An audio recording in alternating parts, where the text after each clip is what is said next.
We're going to talk about the 6 biggest email marketing mistakes that we see advisors making and how, more importantly, you can avoid them.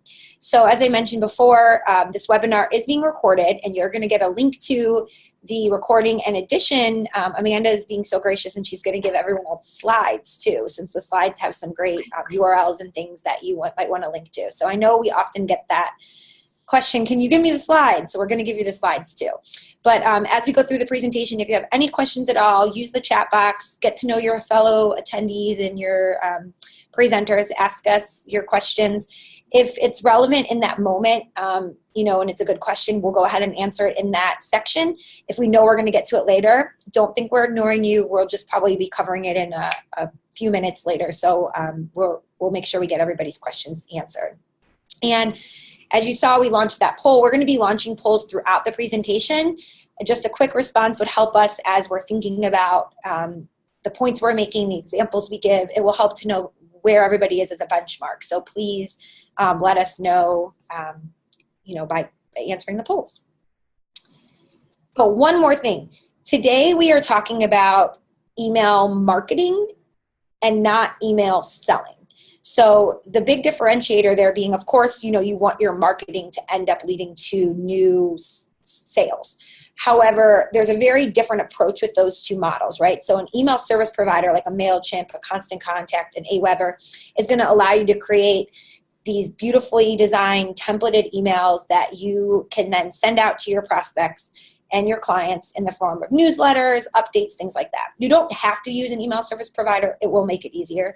But we're not talking about, setting up a sequence of emails, and if somebody clicks one or clicks a link on another, that you then follow up with another kind of an email, that some larger corporations will use those models. This is really more about email marketing, not email selling. So I just wanted to make that point clear, and we'll help you understand the differentiation as we go through the presentation. So again, I'm Samantha Russell, the Chief Marketing and Business Development Officer here at 20 over 10. For those of you that don't know, 20 over 10 is a website development and content management system specifically for the finance industry.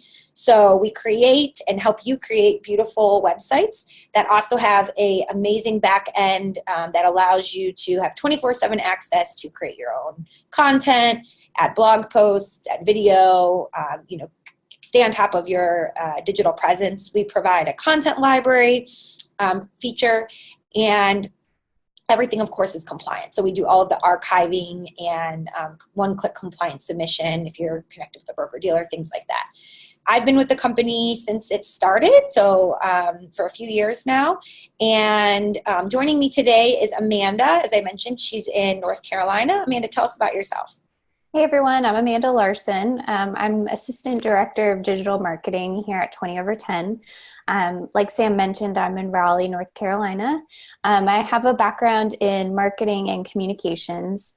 At 20 over 10 in my role, I do and execute all of our digital marketing efforts internally. So all of our email marketing, our social media, and then I also work with our clients too on helping their digital presences. So I do a lot of SEO work, a lot of social media work for our clients, and copywriting as well. So I'm excited to be here. Great, thanks. So let's hop into what we're going to talk about today.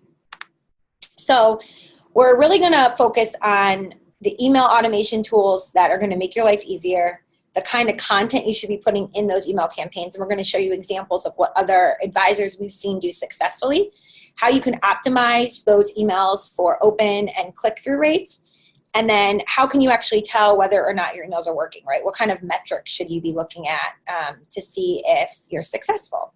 So again, we're focusing on email marketing tactics in today's presentation. So Amanda, why don't you start us off with subject lines? Yes, subject lines first and foremost. So the success of any good email campaign really begins with a strong subject line. So Sam, if you want to go to the next slide, we've got a stat on here that's pretty profound. So clear subject lines receive 541% more clicks than clever ones.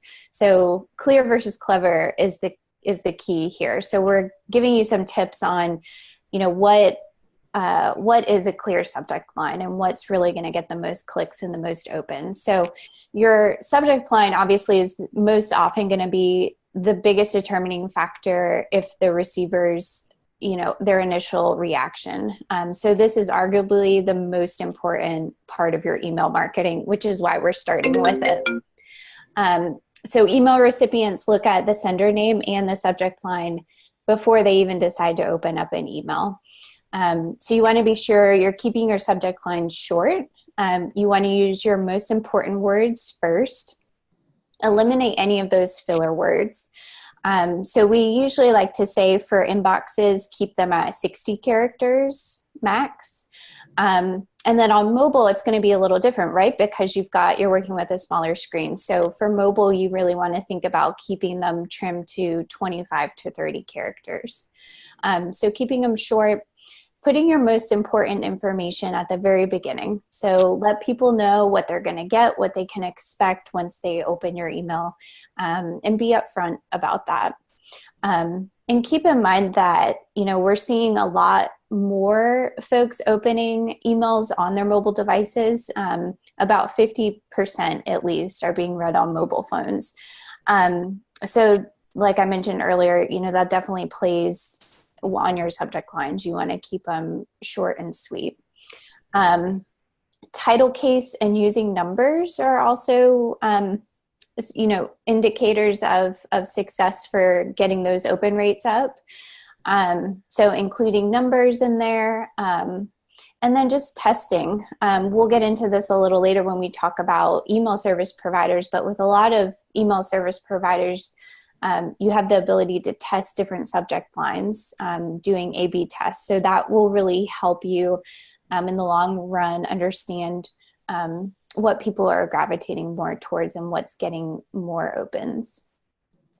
So the next slide we have here is just a screenshot of actually Sam's inbox, I think. So good friend of ours, Bill Winterberg. You can kind of see just the different subject lines that he's using here. So, and what he does here is a lot of what we call curiosity subject lines. So, you're telling the subscriber exactly what to expect in the email, and then they open it because it's something that they really want to know. It sort of intrigues them. It's that sense of curiosity. So how to get 1,000 subscribers in 7 days. So the curiosity subject line is going to entice people because they're going to get curious about what is inside of that email. Something like, I just can't believe this happened. Can you believe this? So kind of giving those cues in your subject lines sort of intrigue people a little bit more. So using both of these kind of subject lines in your campaigns will definitely keep it interesting for all of your subscribers and kind of help your open rates. If I could just say one thing too, yeah. One thing I will note, and I'm sure many of you find this, when somebody asks you a question too, like the one where it says, can you give this a quick listen? Those often, for me personally, perform really well. And our research has shown that asking people a question often will get them at least to open it too. So keep that in mind. If you can phrase something as a question, often you'll find a lot more success. Mm-hmm. Yeah, good point.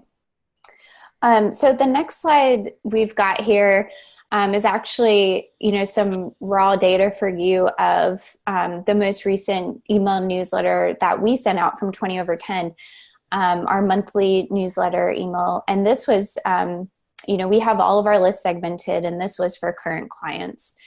So you can kind of see we tested 2 different subject lines. You can see the one with the highest open rate and, the highest clicks, the most opens, how to capture more leads with your website. So, between the subject line of choosing a CRM software, GDPR, and more. So, we're really being specific in the how to capture more leads with your website. It's giving them an action that they're going to learn once they open up that email. And we have an emoji. Emojis are always super fun. I was going to say, we find that we get a lot of clicks when we do A/B testing. The emoji version performs better, which is always surprising to me because I think a lot of you as advisors have spam filters that we were worried in the beginning might pull those emails out because they have the emoji, but it seems to be working good. And you might be wondering, what's a good open rate? What's a good click-through rate? We'll talk about that specific to you all in your industry here in just a bit. But were you all finished with the slide, Amanda? I think the only thing I wanted to mention to Sam's point about, using emojis and maybe them being put in the spam folder, there are certain words and subject lines that can trigger spam folders, certain words, certain phrases. So it's really important, just to be conscientious of the words that you're using too. Don't use anything that's overused, or words that might be associated with sales, like free and help. Anything that's like in all caps, lots of exclamation points, things like that. Those might go directly into the spam folder and no one's ever going to see it. So for those really good results, like we've talked about, use questions, include things like how to, or even do reviews is another good idea. So yeah. Great. Yeah, good points. If you think it sounds spammy, then your inbox filter probably will too. I think the great takeaway. So off of that last slide that we just showed you with the two different versions, Amanda brought up the point that those were two different tests that we sent out, an A/B test for our current client list, right? So this brings up the point of segmenting your list and how should you be segmenting your list.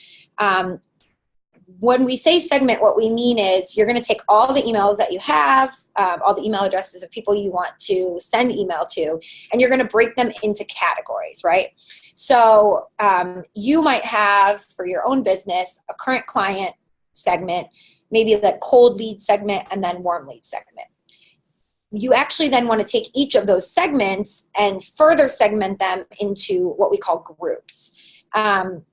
And so, for instance, with current clients, you might have all of your clients on a current client list. So if you need to send them an email about an update, about office hours, anything like that, they're all going to get that email. Then underneath that, you might have two different groups. Those who are doing, your financial planning, your comprehensive services, and then maybe those that are only doing investment management. This is just one example. And then within financial planning, you might even have like the retired and the not yet retired, right? The more granular you can get it, obviously you don't want to have like 15 different lists, but at least segmenting into 3 or 4 categories. So that would be like this 1, 2, 3 here, is going to be crucial in helping you see higher click-through rates and higher open rates. And research by HubSpot actually found that the average click-through rate overall in all emails sent using their software was 3% is what people were clicking through. And when we say click-through, just so you understand what we mean is somebody's opening the email and now they've got it open and they're actually clicking on something in it to go to one of those calls to actions you've highlighted. So the general number is 3%. Just by segmenting in some way, shape, or form, even if it's a general segmenting like current clients versus leads, you're going to see that click-through rate go up to almost 10%. So you're going to see a huge spike the more granular you can get, and that makes sense, right? Because the type of content then you can tailor for each audience is going to be a little bit different. And you might be thinking, well, I don't want to have to write 17 different versions of the same email newsletter. We're going to explain to you how you can take your content and really make it work well for your segments without having to recreate the wheel every single time. We have a whole blog post about building and segmenting lists.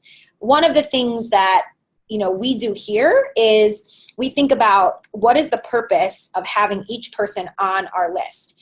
So if somebody is a current client of yours, right, you're not really trying to get them to do anything other than have a good client experience and stay a client. You're not trying to get them to buy something. Maybe you want them to refer a friend and have useful information, but they've bought it. You've got them.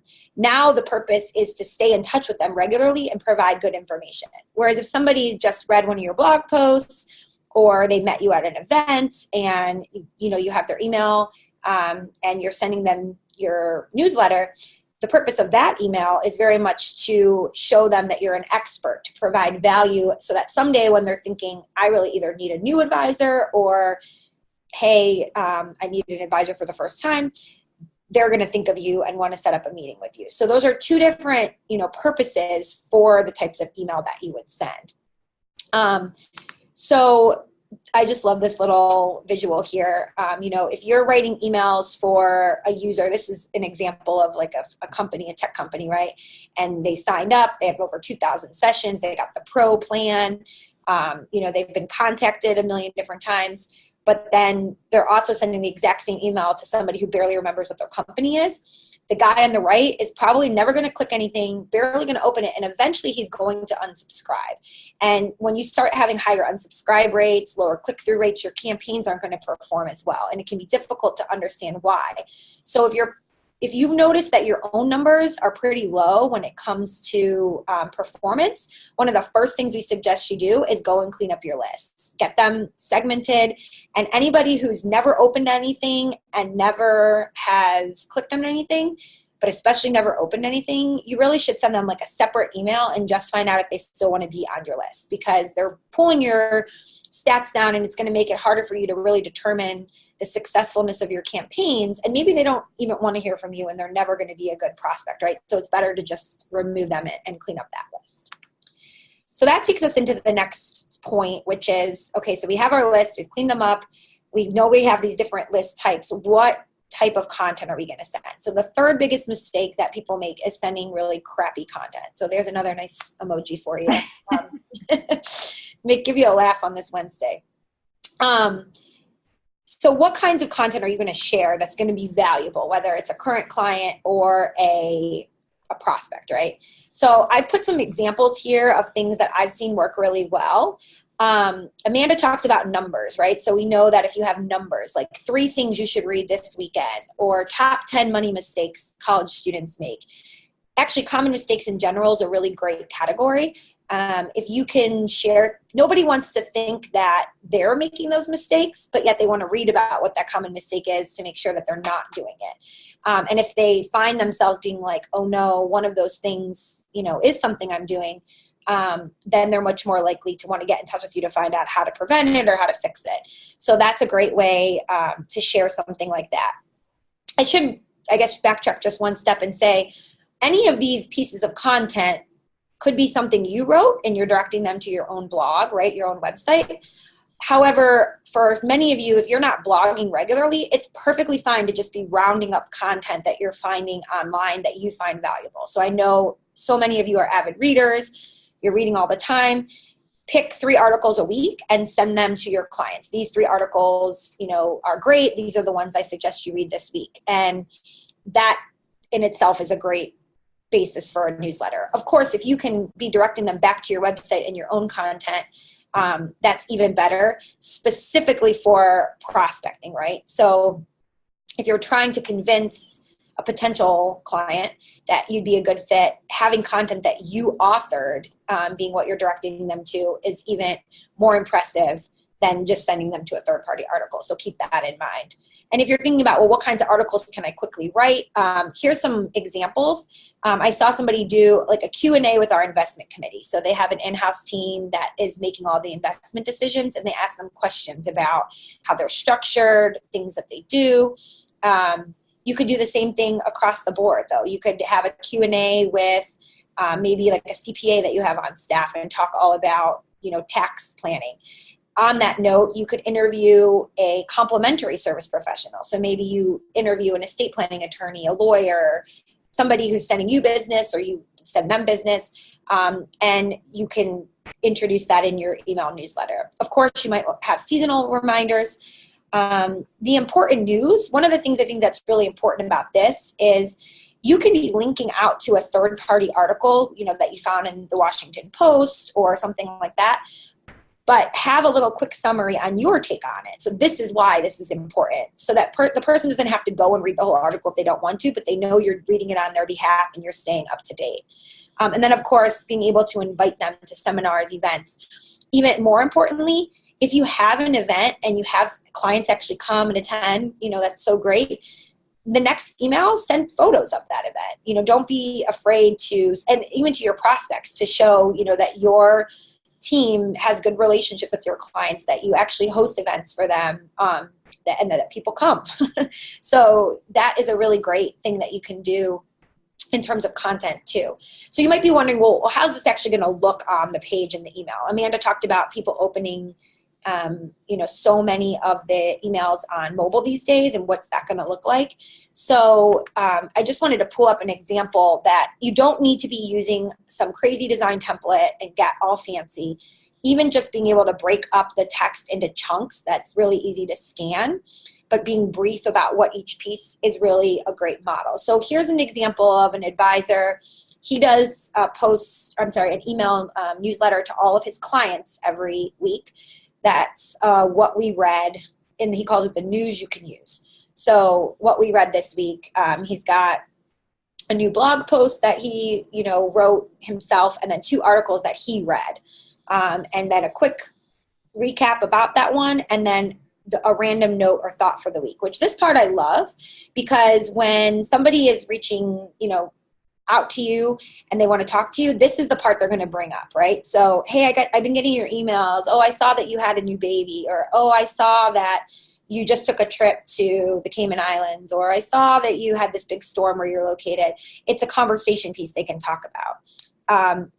Other successful ideas, having some sort of unique random tip or thought or something that you share. I've seen an advisor who every email she sends, she includes a recipe, and she'll talk about the recipe and that she made it, and was it good, was it bad, did her family love it, was it budget friendly, whatever it might be, because she loves to cook.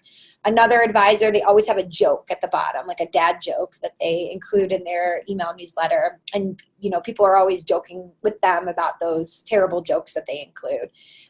Yours could be, if you're an avid reader, it could be a book recommendation. Here's a book that I recommend you read. It doesn't have to be finance related. Something that takes the conversation and just tries to personalize it a little bit. You're always staying in front of people and they know what to expect, but you're personalizing those emails so that when you are connecting with them, they have something else to talk with you about, which just makes it feel much more informal and personable.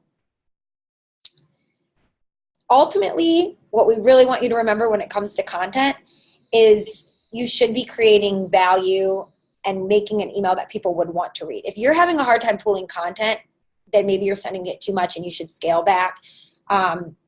If you're having a hard time coming up with something to say, you shouldn't be sending an email just because you've committed to sending an email every week.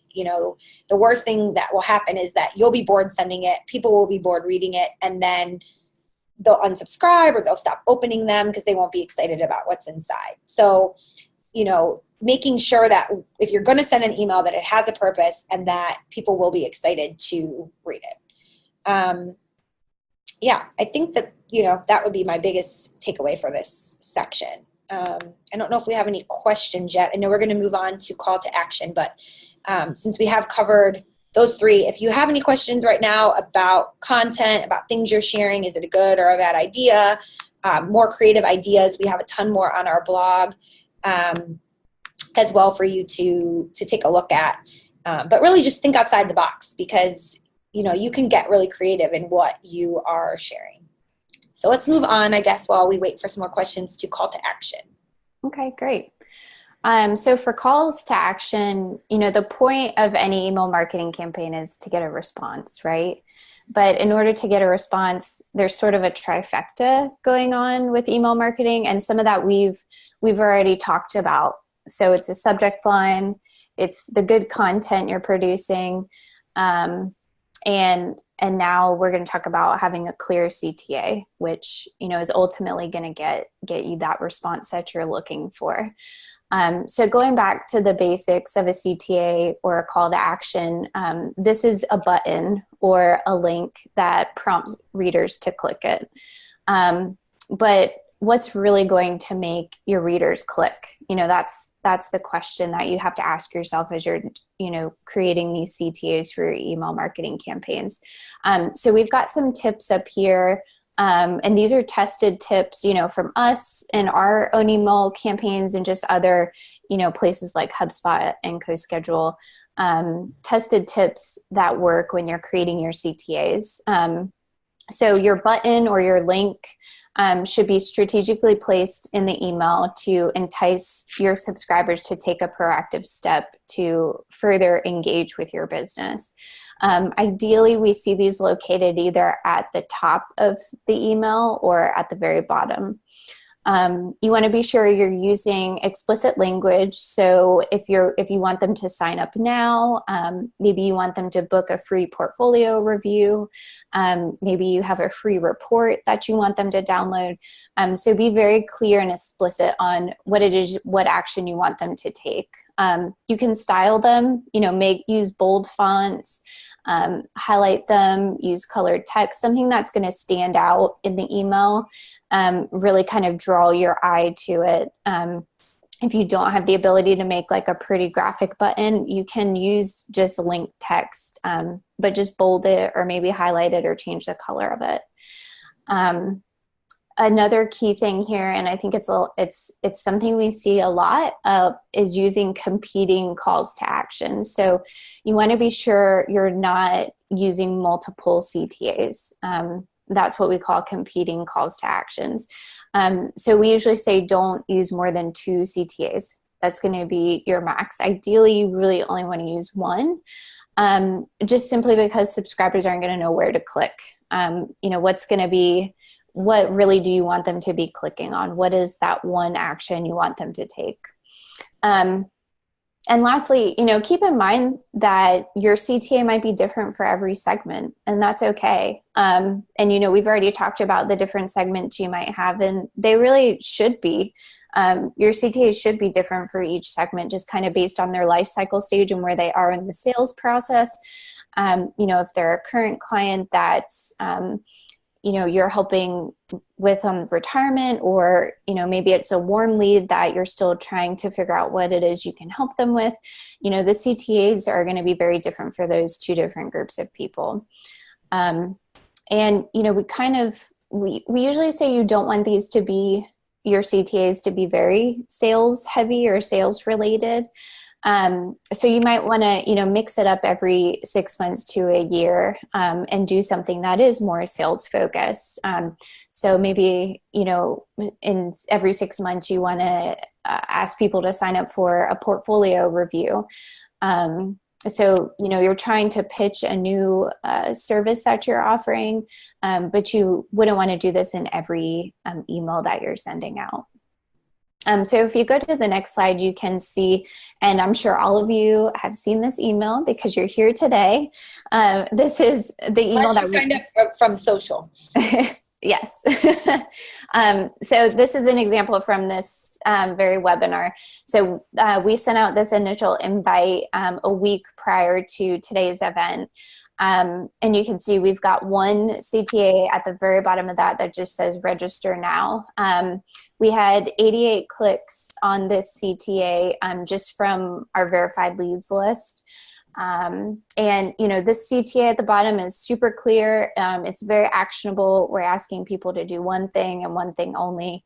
And when they click that, we know it's going to go straight to the registration page so that they can register.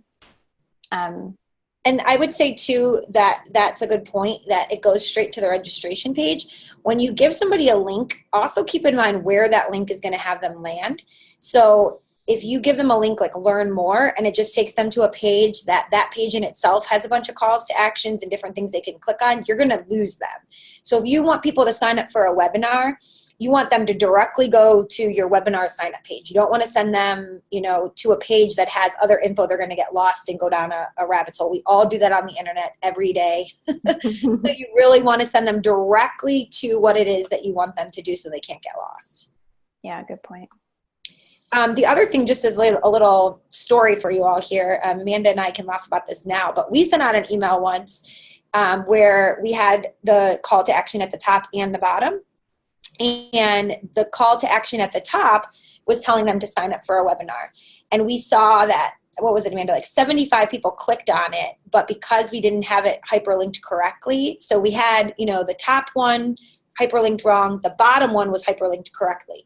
But because we had put that at the top, we're all inherently lazy people. We're going to have 2 seconds to be get our interest captured. I guess that doesn't mean we're lazy. Probably busy is the better word. But we're not going to keep looking for this link, right? So you have a few minutes to capture their attention. We didn't link it correctly. So of the 75 people that clicked on it, only like, I think 8 went back and actually found the correct link and signed up. So we had to send out a separate email saying, hey, we made a mistake. We didn't link it correctly. We know you're interested. Here's how you sign up. And then we saw the signups happen. So it's really important that you get it right, because you can't expect that the user who's getting the email is going to do the digging and the searching to get the information you really want them to get. Mm-hmm. Yeah, that's a good point. And two, to just piggyback on that, Sam, that particular example, and this kind of goes back to the content piece, but your images, because we talk a lot about mobile and, making your emails mobile friendly, people are real visual too. So the more you can include images or graphics to kind of break up that text is good, but you also want to link those images as well. So like in this email, for example, we linked that top graphic as well as the bottom CTA. So, it's the same link, it's going to the same place, but it's just in multiple places. That's right. Yeah. So that brings us to our next point, which is if you want your email to look more like this and less like just chunks of text, how do you do that, right? What can you do? We at 20 over 10 do not provide email design, and we don't really provide any email marketing services at all, other than helping you collect email addresses through your website, which I'm going to get into best practices of how to do that here in a second. But what we do, know is the tools that are available to you and how to use them. So if you're not using an email service provider like a MailChimp, a Constant Contact, Aweber, you should. MailChimp has a free plan. You can have up to 500 people on the list, and as long as you send less than, I think it's 2,000 emails in a month, it's free. And then the next plan up is like, I want to say $12 or something like that. So very, very reasonable. And it's so easy to just drag and drop. They have thousands of different templates, and you would pick one out. I personally like MailChimp the best out of all of them. Constant Contact is one we see a lot of people using, and that one's fine too. They have good templates. My only real qualm with them is that they don't have an easy way to do an RSS feed. So if you want to have people sign up for your blog, and every time you create a blog post, they automatically are going to get an email alert letting them know that you've had that blog post go live. There's not a way to do that with Constant Contact. So keep that in mind. But these tools, whichever one you use, are going to allow you to look professional and use a template. Most importantly, they're also going to give you the analytics you need. So we've been talking a lot about click-through rates and open rates. If you're just relying on Outlook to set these up, you're not going to have good data on what people are clicking and what they're opening. And you're also not going to know the best time of day to send for your own business, or what subject lines work. You're not going to be able to A/B test in an efficient way. So this is really a must-have. If you really want to start emailing regularly and dripping on everybody on your list, you really need to use an email service provider. The other great thing is with GDPR, which is the new ruling that just went into effect in Europe. If you, are using one of these, they're going to take care of most of the requirements that you're going to face, especially for most of you on the call today who are from the U.S. and based in the U.S. Most of your email list is going to be in the U.S. and you're not going to have to really worry about it anyways. But the main thing you want to do is make it easy for someone when they want to get off your list to get off, and for them to understand that you've deleted all of their records, and the email service provider is going to keep you compliant in that way. And finally, they're going to make it all really mobile friendly. So if you have a super long subject line, they're going to show you what's going to get cut off and what readers can see or can't see.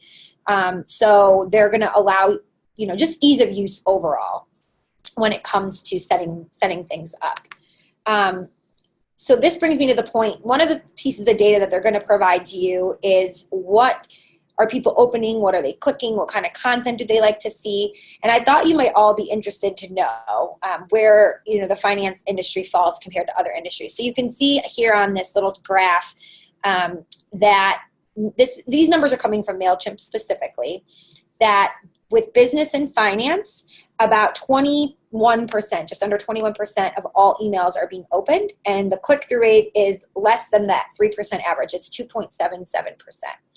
Now, we don't know when we look at this list, this includes banks and includes really large-scale organizations, not just financial advisors.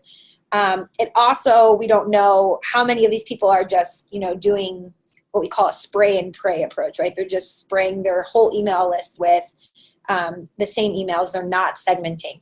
So those numbers can be very different for you. But if you're trying to benchmark what would be successful for you, if you recall, if we go back to that slide that we had up earlier for 20 over 10, our current client open rates are in the 30 and 40% range, and the click-through rates are often around 15%. So significantly higher than the averages you see here. And that's because we take the extra effort to really segment and to send very highly personalized emails to each person based on where they are. So for instance, in our world, we have a do-it-yourself website option, right? You don't ever work with one of our designers. Maybe some of you have a package like this where you offer financial advice for them more on a ad hoc basis or hourly or just like a piece of a plan. We have a DIY option. You can log in, create an account at 20 over 10 and build a website yourself. So we have a whole list of people who are doing that because we send them tools and resources specific to them using our tool on their own. Versus somebody who's working with our design team, they may not need those resources. So they're going to get a different type of email. So, getting your open and click-through rates and monitoring them to make sure that they're either staying consistent or going up is going to be really key. Again, the average overall across all markets is 3% click-through rate. You would expect to see your own click-through rate be higher, just as ours is. And the reason for that is most of these MailChimp customers are offering some sort of paid product, right? It's going to be some sort of e-commerce service. So if you're an artist or if you're a apparel line or if you're a restaurant, you're going to have a special or you're going to want someone to make a reservation or you're going to want someone to buy something. None of you, I assume, for the most part, are asking people to purchase anything through your emails. You're giving away information that's useful. So if your information is truly valuable, you should see a much higher click-through rate because they don't have to buy anything. They don't have to give up any personal information. They don't have to get out their credit card. They can just read it right then and there. So that click-through rate should be much, much higher. So keep that in mind. That's why, ours at 20 over 10 is much more around that 15% mark for the click-through rate because for the most part, we're not asking our clients to make any purchase, to opt into anything, just to read an article that's actually going to help them with their own digital marketing efforts. So off of that point, at 20 over 10, why are we doing this presentation on email marketing if we don't offer email marketing services? Because it's something that's important for all of you. And it's one of the main ways that you're going to know that your website is successful is if you're getting leads, collecting prospect information from the website and being able to turn those prospects into eventually a client, right? So we've got a bunch of tools in our platform that you can use, like landing pages. You can quickly add buttons to make those call to actions. You can add things like, quickly set up your email service provider like MailChimp or Constant Contact to be integrated with your website. And when I say get your email service provider integrated with your website, what I mean is if you connect your I think I have it on this next slide. Yeah, if you can connect, for instance, MailChimp with 20 over 10, what's going to happen is anytime anybody fills out one of those forms on your website, their email is going to get put into your email list in MailChimp. You can dictate which one it goes to. So what we would typically suggest is you would have like website list or blog sign up. And then once you get them into one of your funnels, if they start clicking more, if they book an appointment, then you might want to put them on another list. If they become a current client, obviously you would move them over, but this will connect seamlessly. It doesn't have to take the place of other tools you may be using. So for instance, if you're using Redtail, you can actually have, anytime somebody fills out a form and gives you your email, it can go to MailChimp. It can also go to your Redtail. And those two systems, are both going to get that information about this person. But it allows you to just make your website a true workhorse and work for you to then drip on those folks. When I talk about, best practices for getting emails from people, you want to offer, as you all know, some sort of incentive for them to sign up. They're not going to just give you their email because you have a good looking website. It's not how it works. So we need to provide value of some sort. So I pulled up a couple examples here. So when you're thinking about, for instance, using a lead magnet, let's see, this is the one I was thinking of. Here's an example of a website that we've done. So you can see here we got a nice scroll. They have this identity theft protection checklist, and it tells you, if you sign up for our newsletter, you'll get this free identity theft prevention checklist. So somebody can fill this out. It's going to go automatically to their email service provider. Now they can start dripping on them, and they know that they've got this good piece of information in return. Best practices, if you can, no more than 3 pieces of information: email, first name, last name. On our own blog on 20 over 10, you'll find actually we only ask for your email. We don't even ask for your first and last name. We know we can typically get that information by looking up your email if we ever needed to down the line. And the less fields you have somebody fill out, the more likely they are to actually complete that form. So if you can get away with just collecting emails, that's perfectly fine. Another example of one would be using landing pages. So for instance, so you can see here they have a nice little pop-up. This is a 20 over 10 website. Sumo's a little app that you can integrate. Again, it's free if you're really interested in pop-ups and things like that. But you can see here they have this landing page that they can send out to anyone to ask them to stay up to date with them, to get their newsletter. And then it has a little bit more information about the advisor himself. What I typically recommend is when you're going to ask somebody to join a list, you want to be asking them around the time they're reading that content, right? So when you're on the blog, ask for the email address right there on the sidebar, something like that.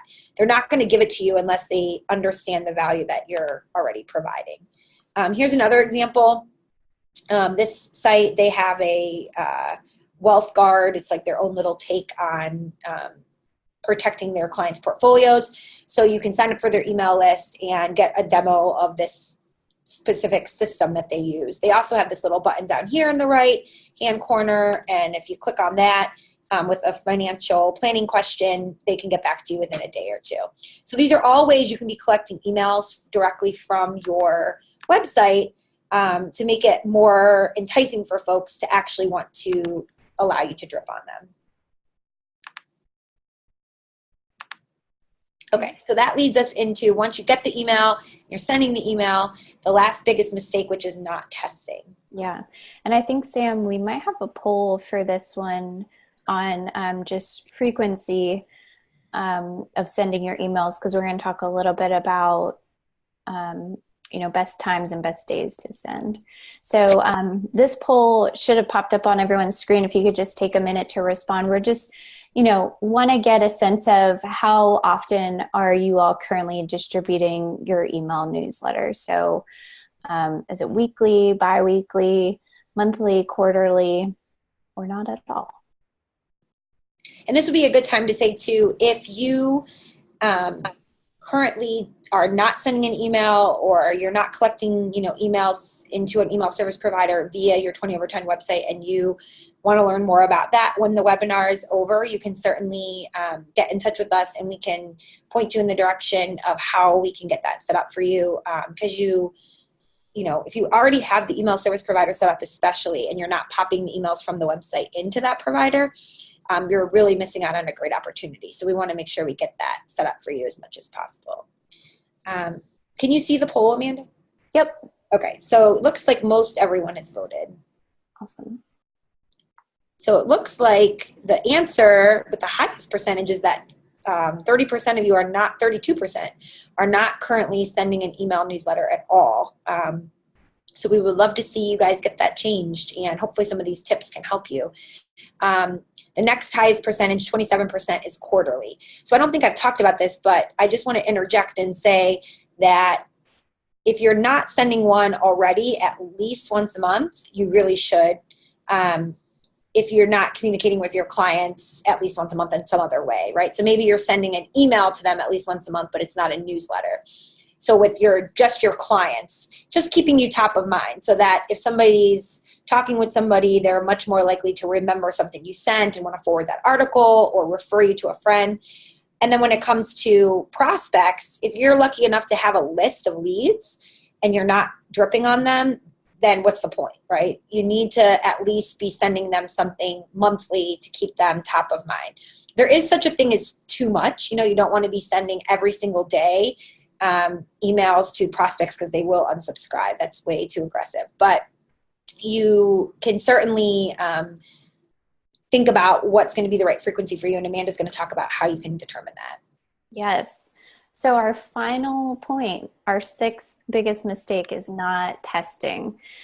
So Sam, if you want to go to the next slide, Sam's already kind of talked about this with, having an email service provider. A lot of times your email service provider is going to allow you to test. It's going to give you those analytics that you need so you can perform tests to see what's really going to succeed the best. These are just a few different things that you can test and that we recommend testing.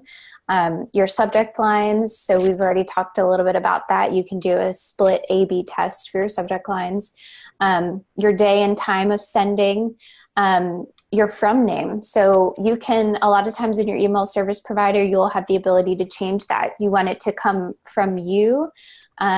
Using your name, maybe you want to use your CFP title in that, or maybe you want it to come from your firm's name. So you can kind of play around if that affects your open rates, your frequency of sending, and then, testing your CTAs is another important test that you should be running. So definitely test and refine your email campaigns just so you know ultimately what's going to work for your subscribers. But keep in mind that you always just want to be showing up with something interesting to say. So, I think, Sam, you kind of mentioned this. Who are you more excited to see? The friend who makes an effort to maintain your relationship, or the friend that you only hear from once in a blue moon when they need help moving. So, don't be friend number two. Maintain that relationship. And testing is a really great way to maintain that and see what your subscribers really like. So if you go to the next slide, Sam, I think this is what everyone's really interested to see. This is not our data. However, here at 20/10, we do find some of this true. This is actually data from CoSchedule. So a lot of marketers advocate that you should send your emails between 11:30 and 10 o'clock a.m. Some say, the 2:30 to 3:30 p.m. time is good. And then some say, 8 to midnight is also good.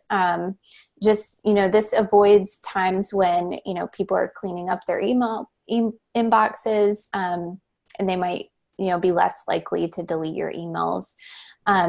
These are just kind of guidelines to give you a starting point, is what we recommend, because ultimately you're going to need to test your own list and see what's going to work out best for your subscribers and what really is going to perform best for you. It's going to be different for everybody. But like I said, at 20/10, we find that Tuesday mornings are really good, usually around 10, 11 o'clock Eastern. So, just kind of testing that, your day and your time of sending can really, really do wonders. And I would say a couple interesting points that come to mind here. If you think about your own behaviors and then the behaviors of your clientele, right? So if you have a lot of, maybe business owners who are wearing a lot of hats, and you're trying to get them to read a long form article about, a really complicated, tax implication of something that's going on in the legislation.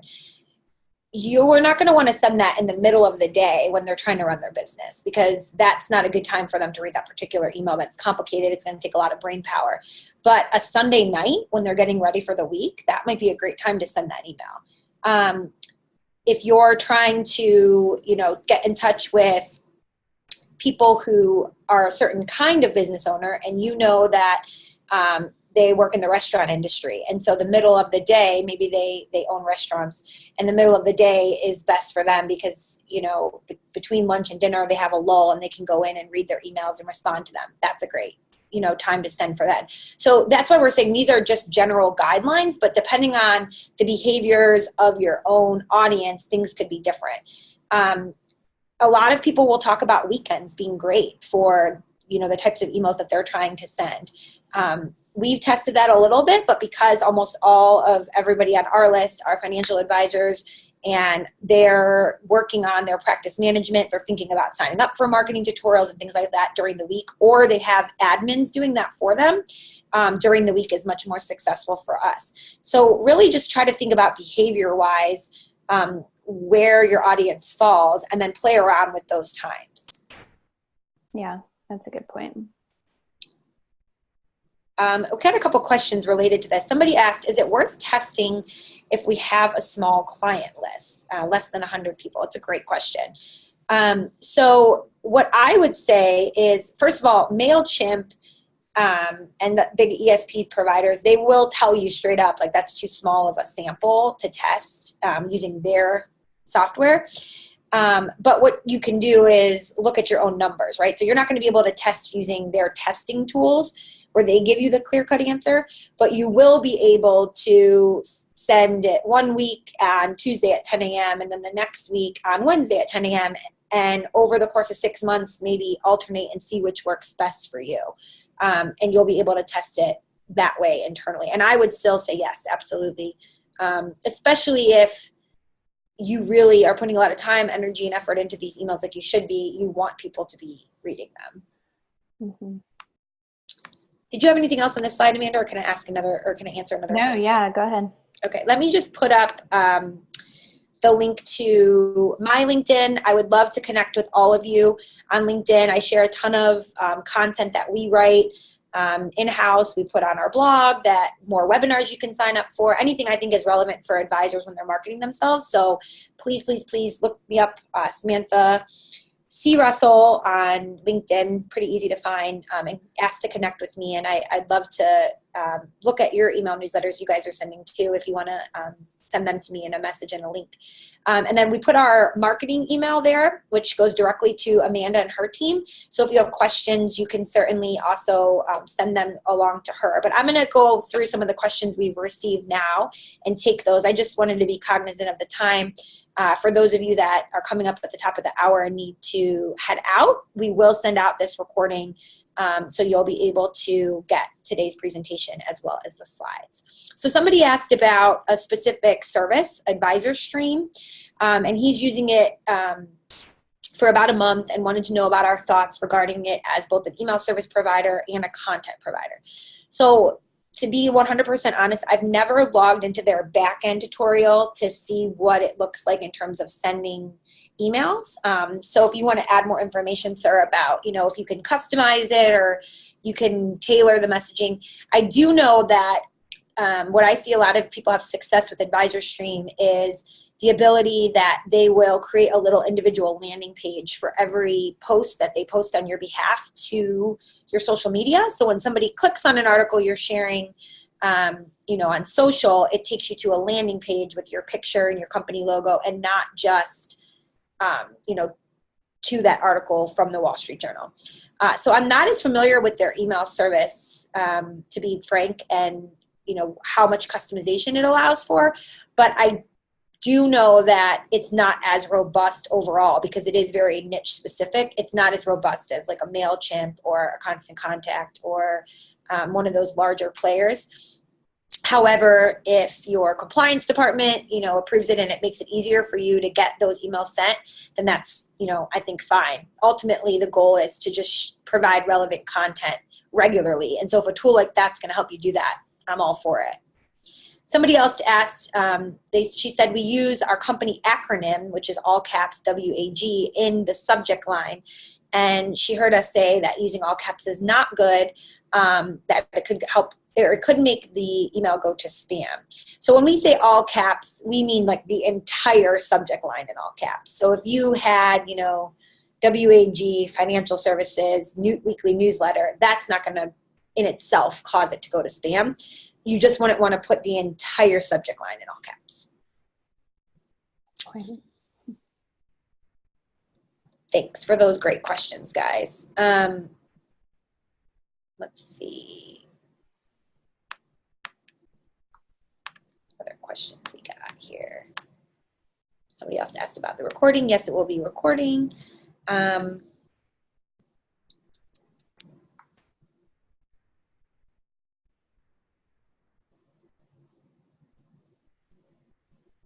And feel free to keep asking. We're just looking through to see what else you might have.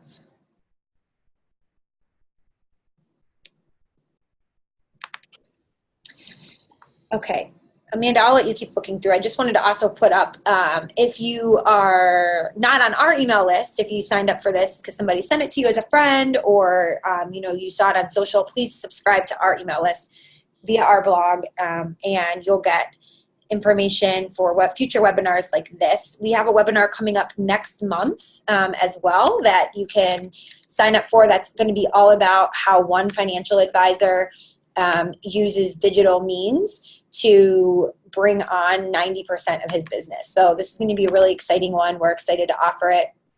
And we're going to hear from him directly on what he has done in the past year or two to streamline his business practice, to bring on all of these different clients and go through his prospects just by using digital channels. So it'll be a really great webinar. We're excited to present that. And you can go to 20over10.com/webinars and sign up for that.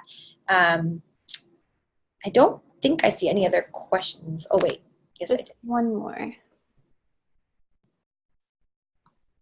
Do you want to answer that one? Let's see. Angela is asking, when using MailChimp, is it best to use a template or just a free form email text?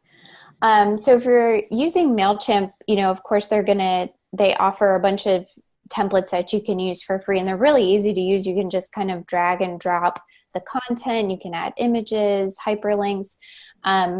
So, you know, kind of to Sam's earlier point and that example we had pulled up, even if you can't make it look all pretty with a bunch of images, you know, the best you can kind of break up your chunks of text to make it easier on the eyes, the better. But I would say, yeah, definitely use the template if you can. And inboxes have become much more aware. You know, the technology is that most of our inboxes are able to decipher when something is coming from a provider like a MailChimp, and MailChimp has worked really hard to get past a lot of the flags that were set up in the past where it would look all distorted. And so you'll find that you'll have, you know, you won't have the issues that maybe were present even 5 years ago in the template being distorted when you send it. Mm-hmm. John just emailed and asked if the webinar is being recorded and if he could have a phone number. It's all in the chat box, John. And yes, if anybody signed up, whether they were here for a minute or the whole hour, they will get the presentation.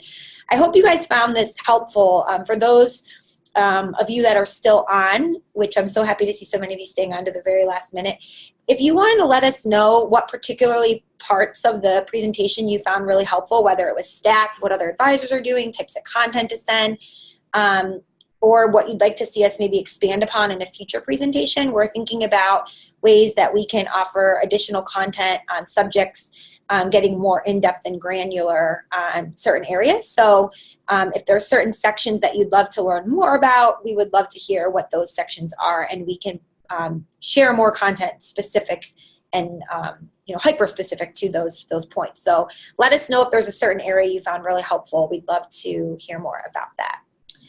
We'll stay on if there's any more questions, but otherwise enjoy the rest of your week, and I hope it's a successful one for everybody. Thank you. Thanks, everyone.